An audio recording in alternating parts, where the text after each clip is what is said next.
Did you know Perth originally had trams?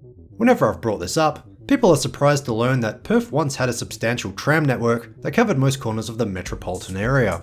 This was the metro area up until the 1950s, granted, which in no way compares to the modern day sprawl that stretches 150 kilometres from north to south. Some sources claim Perth is the longest city in the world after all. Before its time, it appeared to be a well thought out and highly utilised service that ran independently to the train network that still exists. So, what is its history? Why did it disappear? And what remains today? The very early history appears to be disputed, but some say there was a horse-drawn service that ran from the Treasury building in the CBD to another location in East Perth. It's otherwise believed that a similar service ran from quarries north of the city to the construction site of Government House on St George's Terrace. Whether either scenario is true or false, no hard evidence exists either way. The electric service that is the basis of this video, however, indisputably began in 1899 and was built by a British company called Perth Electric Tramways Limited. Their initial route consisted of 4.8 kilometres of track that ran from East Perth near the Wacker, along Hay Street, and to Thomas Street in West Perth. Additionally, there was a spur line that ran along Collins Street to service Kings Park. The network expanded significantly over the next few decades, and by the 1910s, there was 37 kilometres of track. This reached as far as Victoria Park to the east, Osborne Park to the north, and Nedlands to the southwest. By this point, it was serviced by a fleet of 53 trams. Early on, these were manufactured in the US, but later on, they were locally produced at the Midland Railway workshops. The network was nationalised in 1913, and from then onwards, operated by the state government. It continued to expand and appeared to peak in the 1930s. By then, many more suburbs were connected, as well as leisure areas like the Perth Zoo and Como Beach. It saw heightened usage during World War II thanks to petrol rationing, but after the conflict, the preceding economic boom had the opposite effect. More commuters were purchasing personal vehicles, and the increased traffic posed a problem for the tram network. The Depression before the war also had an effect. Years of deferred maintenance and low patronage during that period had knock-on effects several decades later. Hence, the tram fleet and corresponding infrastructure were in an aging state by the 1940s. Buses were also increasingly becoming a more popular and cheaper option. They only required one operator compared to several on a tram, and were much more flexible on the road network as it modernised. Patronage declined, and the lines were gradually shut down from the late 40s and onwards throughout the 1950s. The last tram would run on the 19th of July, 1958. This travelled from the Inglewood terminus down Beaufort Street and was viewed by crowds of people watching its last run from the side of the road. Unfortunately, Perth was the first capital city in Australia to get rid of its tram network. Over its history, 130 trams would operate over the expansive network. It was an everyday part of life for nearly 6 decades that's just about forgotten. It was disassembled, but believe it or not, there are still remains over 65 years later. Let's go on a trip around the metro area and see what's left.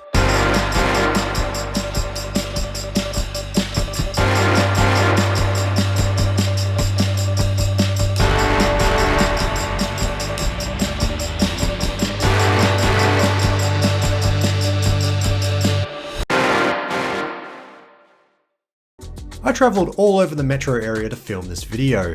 For various outings, this was about a month's worth of weekend work. Searching the term tram on Inherit shows plenty of tramways across the state, like in Baldivis, as well as a self-contained network in Fremantle. But for this video, I'm going to stick to the metropolitan network surrounding the Perth CBD. I'll likely cover the other tramways in future videos. On that note, my journey starts in the CBD, but on a completely different mode of transport, a ferry. I'm on a ferry because I'm checking out a display in South Perth across a river, aptly called the Ferry Tram. This ferry is actually part of Perth's public transport system, Trans Perth. This consists of only one route between the CBD River Esplanade and South Perth, but it does run frequently, usually every 15 minutes in both directions. There's been talk that it may expand soon. Perth is home to a rather large river that's nice and uniform in shape, plus plenty of Perth's residents live nearby. This ferry also has the honour of being the only vehicle on the Transperth network where you can open a window, although I only think that's because there's no aircon. Anyway, back to trams. A short walk from the jetty towards the zoo, you'll find this near the intersection of Mill Point Road and Men's Street. It's an original B-class tram, designated as B15, that ran locally in South Perth up until 1950. This was one of the trams that would have travelled to the zoo and Como Beach, which I mentioned earlier. It was nicknamed the ferry tram for obvious reasons. Part of its route was also a connection to the predecessors of the ferry I travelled on beforehand that once steamed across the Swan River. The tram was originally constructed back in 1899 when the service started, but was rebuilt into its final state in 1917. I'm unsure where it serviced previously, but the South Perth portion of the network wasn't opened until 1922, including various extensions until its final layout in 1926. This tram's restoration would have been a mighty effort and was achieved as a joint venture between the City of South Perth, the City of South Perth Historical Society, and the Perth Electric Tramway Society, abbreviated to PETS. More on them later in the video. Apparently, it spent years as a playroom somewhere in the suburb of Kelmscott before restoration. While the roof was in good condition, much work was required to get it to this state, including wooden sections that were transplanted from other B-class trams. After being restored at the PETS headquarters in Whiteman Park, it was transferred to its current location in 2020. As one of the best examples of the tram network left, it's well worth visiting. You can view at any time through the glass doors of the enclosure, but those are open for viewing from Thursday to Sunday each week. There's also an exhibition about South Perth trams next door in Heritage House, which I completely forgot to check out. As a bonus, you'll find this across the road at the Ogden's Brew Pub, although I'm guessing this is from Victoria, judging by its driver. Back across the river I go, into the city, and heading east for the next stop. Specifically, the corner of Hay Street and Hill Street next to the Perth Mint. Here we will find a tram pole constructed in either 1900 or 1901. Not only is this a rare example of the old streetlights that once adorned the streets of Perth, but on the top, we can see the electrical fittings used for the tram power lines. While this pole no longer functions as a power pole or a streetlight, it does have current street signs on it, along with a plaque in the footpath next to it. It was restored by the City of Perth in 2000, and the plaque is so amazing, a tourist noted that I was filming it and decided to get a shot of it himself. Its historical listing also mentioned that the pole includes remnants of advertising for a 1960s nightclub. It doesn't elaborate further, and I couldn't spot anything, unless it was referring to the various faded stickers across it, which may have resembled something more 20 years ago when it was added to the historical register. It also mentions another pole that's, quote, closer to Adelaide Terrace. It only mentions that because it's missing the light fixture compared to this pole. But I have no idea what they're referring to, and could not find it either in real life or on Street View. There doesn't appear to be a listing for it on the historical register either.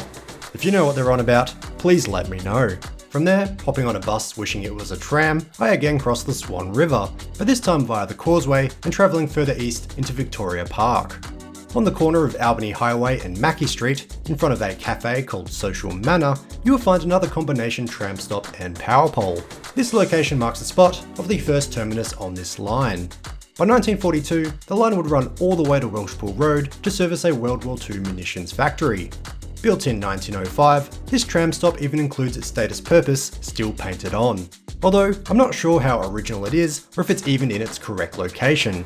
A signboard next to it, which has seen better days, claims that it was restored and installed in 2005 to coincide with the 100th anniversary of tram service in Vic Park. Whether that meant it was taken away from here to be restored before returning or has come from somewhere else completely is unclear, but it's an interesting part of the remaining network regardless. The same signboard also claims that it's the last remaining example of how electricity entered Vic Park until the 1980s.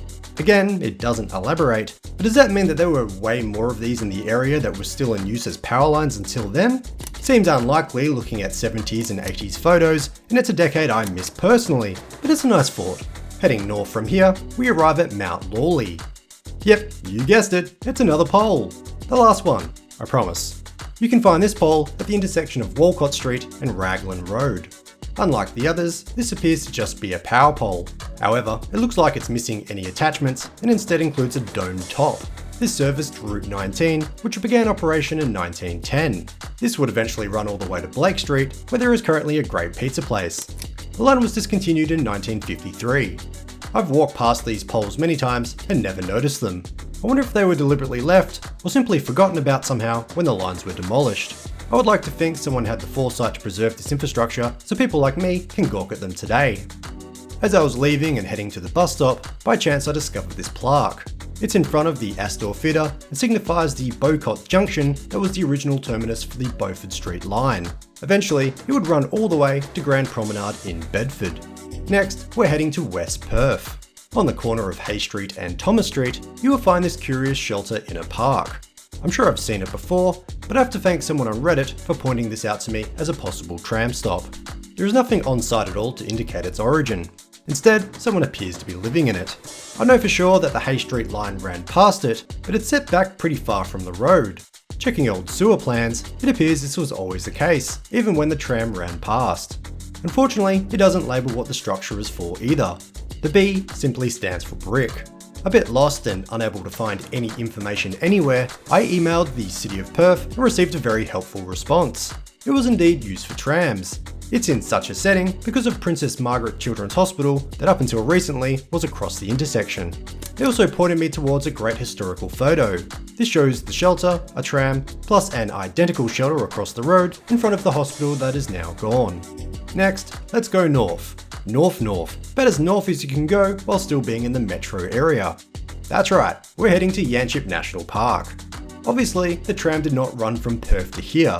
In fact, as of uploading this video, the new nearby train station on the Trans-Perth network isn't even open yet. This tram did originate from the Perth tram network, but it has lived in this park for a very long time. This is a C-class tram and was built in 1913. They were only in active service for several decades, however, and were not viewed favourably because they were short and uncomfortable to ride. In 1933, after being withdrawn from service, this tram and several others were loaded onto trucks and transported to the park. They were then converted to bungalows that could be used as accommodation for visitors and workers. They included a kitchen, living spaces, bedrooms, and one even had a bathroom. These were gradually lost to bushfires and termites, so in 1992, the remaining 2 carriages were placed on the interim register of heritage places. One was transferred to Pets for drivable restoration in Whiteman Park, while this example remained and was restored to its 1950s bungalow state. It's remained in this spot ever since and appears to have stayed in good condition, although it doesn't look like it's used very often. The kitchen was full of dead bugs. It's good they built a shelter for it. Apparently one of the reasons it was withdrawn from service in the 30s was because it didn't hold up well to the elements while being stored outside. This is situated right next to Gloucester House, named so because the Duke of Gloucester stayed here for a single night in 1934. It's fondly remembered for its swimming pool, which is currently partially filled in with sand and kangaroo poo. Shortly, I will explain the best way to experience trams in Perth. But first, some honourable quick-fire mentions. There are several murals around depicting trams. On Beaufort Street, you can find this on the side of Mondo Butchers, although you do have to awkwardly stand in a dentist's car park to view it. There are a few more near Angrove Street in North Perth, near the Rosemount Hotel. This one can be found in a laneway next to Trent's Hair. There is a plaque on the footpath near the corner of Royal Street and Main Street, Osborne Park. I would imagine this marks the spot of the Osborne Park terminus, but I didn't visit in person. I don't usually head to that part of Perth, and it would be awkward filming a bus stop if commuters were waiting there. The same goes for this bus stop back in Vic Park, although this is found at the extreme end of the Albany Highway Strip, where I was before. This is where Welshpool Road starts, so probably signifies the terminus I mentioned earlier. Again, in Google Street View land, we have a building that once operated as a substation for the Canning Highway line. This was built in 1922 or 1923 and operated until the line closed in 1950. In 1963, it was converted into a block of 3 flats, but is currently a single residence. This is also why I opted to not film in person. There's also a tram in the Albion Hotel in Cottesloe. There's a cool 3D tour on their website, and from that, I think the tram might not be local. I did mean to check this out in person, and maybe I still will. Lastly, there's also remains we can't see underground.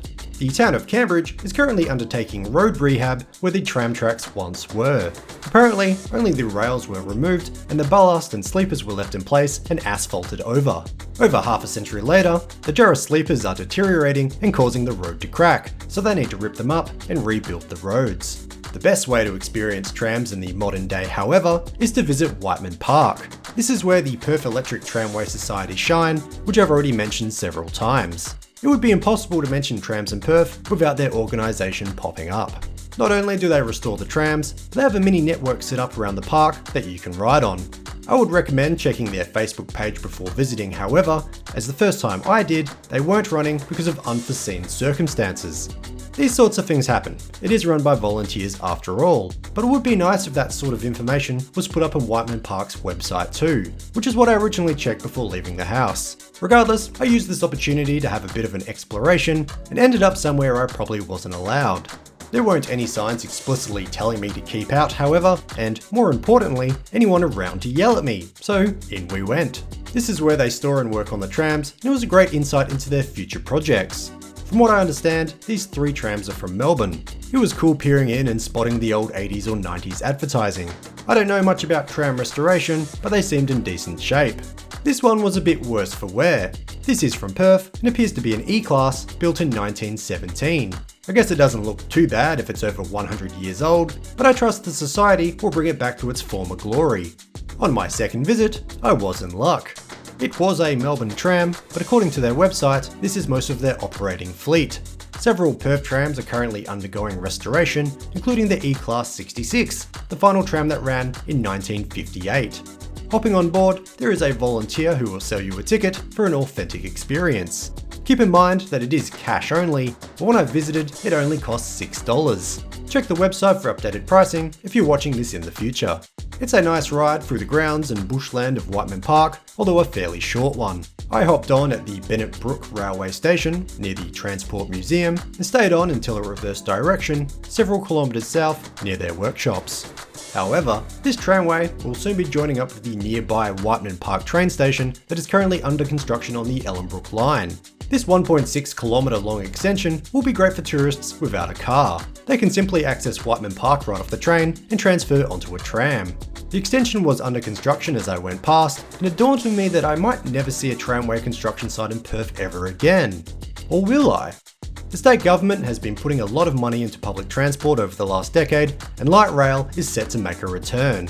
A 30-metre long trackless tram was recently imported from China.